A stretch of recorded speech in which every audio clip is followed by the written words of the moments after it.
sekulan, indan pekatu idan dira karnabaletan ustetu izan dela hemen.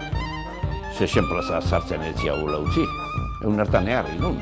Hemen digan atera atzaldeko lautan, eta kalean hausitikan, Gorrentiko plazatikan, Korreo kaletikan, San Frantziskutikan, junta zezen plazan buelta pare bat eman, kanpo atera eta hartu, zea bat.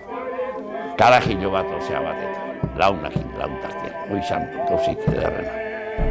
2016 garren urtean Tolosako udalak abiatu du zezen plaza zaharberritzeko proiektua.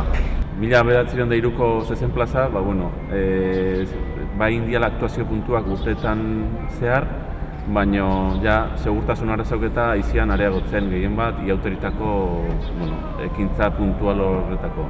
Proiektu zabal bat da, eta aurtengo honetan, ia autoritan gauden honetan, indana da bukatu lehenengo fasea. Lehenengo fase honetan, esan duten bezala, hiru sarrera india. Orduan, konektatzeko ditue Armailak kaliakin.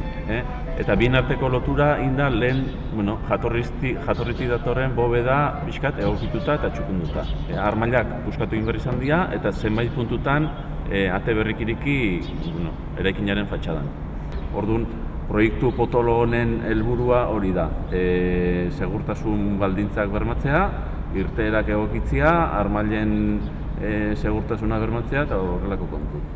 Txikito arrizek emago zitu ni paino buelta gehiago, zezen plazan. Nik urtero ez buelta bat, eta 2, eta 3, eta 4, eta 10. Hoi da, kanaletako gauzik onenetakoan izako izizan.